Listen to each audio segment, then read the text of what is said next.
Everybody, welcome to biology class. So in this lecture we will discuss about the nucleus.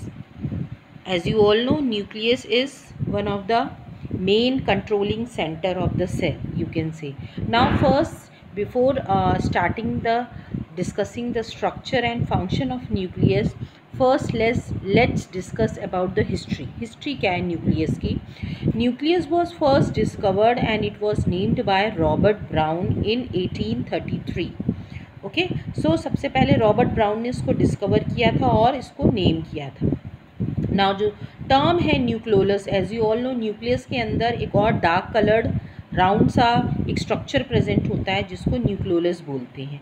And this nucleolus was term nucleolus. It was the scientist who has given this, that is Baumann, okay, in 1840. Now the term chromatin, it was given by W. Fleming in 1878 because chromatin जो है it is present inside the nucleus.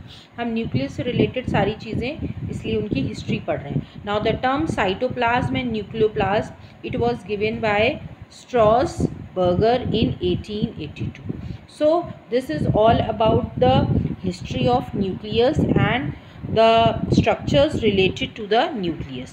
Now let's discuss about the structure of nucleus. Now nucleus की अगर बात करें बेटा, in the eukaryotes में अगर हम देखें, ठीक है, so here a true nucleus is present. True nucleus का मतलब क्या हुआ? यहाँ ट्रू न्यूक्लियस का मतलब है कि जो सेल है, ओके, सेल का जो डीएनए है, क्योंकि न्यूक्लियस के अंदर ही डीएनए होता है and that cell's DNA it is surrounded by a membrane. Okay, membrane present होती है, then only it is termed as a true nucleus, जो कि यूकैरियोटिक ऑर्गेनिज्म का, यूकैरियोटिक सेल का एक कैरेक्टरिस्टिक फीचर है. Okay, now in comparison to prokaryotic अगर हम बात करें तो यहाँ पे जो है पुअरली डिफाइंड न्यूक्लियस होता है विदाउट एनी मेम्ब्रेन. इसीलिए इसको क्या हम बोलते हैं? इसको हम बोलते हैं nucleoid. Okay, this is known as nucleoid. Okay, अब थोड़ा सा और आगे बढ़ते हैं. नाउ ये जो न्यूक्लियोइड है, इसमें जो क्रोमोसोम होता है दैट इज़ लूजली अरेंज्ड. इसमें जो डीएनए होता है वो कोई भी मेम्ब्रेन उसको सराउंड नहीं करती है in case of prokaryotes. Now the nucleus houses the cell's DNA and directs the synthesis of protein and ribosome. Houses माने होता है न्यूक्लियस के अंदर ही वो उसको हाउस प्रोवाइड करती है, घर देती है सेल डीएनए के लिए. जेनेटिक मटेरियल जो कि होता है डीएनए वो इसी के अंदर प्रेजेंट होता है और यहीं पे जो है सिंथेसिस ऑफ प्रोटीन या राइबोसोम की सिंथेसिस होती है. The cellular organelles responsible for protein synthesis, that ribosomes जो है that you all know it is responsible for ribosynthesis, और ये जो है ये यहीं से प्रोड्यूस होता है. The nuclear envelope is a double membrane structure that constitute the outer portion of the cell. Okay, now let's see the structure. अगर structure आप देखें, you can see ये जो nucleus है that is a double membrane structure होता है. ये आप दो membranes देख रहे हैं और बीच बीच में आप gaps देख रहे हैं. They are nothing, they are the nuclear pores होते हैं, spaces होते हैं, gaps होते हैं जहाँ से matter जो है वो exchange होता रहता है. Okay, उसके अंदर आप देख रहे हो that is nucleolus. ये जो डार्क कलर का आपको दिख रहा है सब्सटेंस राउंड, एंड ये जो आपको बिल्कुल ट्विस्टेड सा स्ट्रक्चर दिख रहा है इसके अंदर पड़ा हुआ, दैट इज़ अ क्रोमोसोम या क्रोमैटिन भी हम इसको बोलते हैं.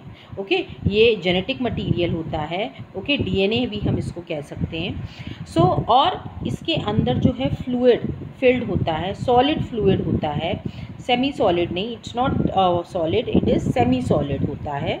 ठीक है, ना ही सॉलिड ना ही liquid, it is semi solid, और इसको हम बोलते हैं nucleoplasm. And this is present inside the nucleus where we found chromatin, जहाँ की क्रोमैटिन जो जेनेटिक सब्सटेंस है वो प्रेजेंट होता है. ओके, नाउ फर्दर क्रोमोसोम्स क्या होते हैं? They are the structures within the nucleus and are made up of DNA. ठीक है, क्रोमोसोम्स क्या होते हैं? ये इसी में पड़े रहते हैं और ये क्रोमोसोम्स ही जो हैं ये डीएनए से ही बने होते हैं. Okay, the genetic material which is the genetic material, और यहीं से जो भी हेरिडिटरी इन्फॉर्मेशन होती है वो ट्रांसफ़र होती है एक जनरेशन से दूसरे जनरेशन.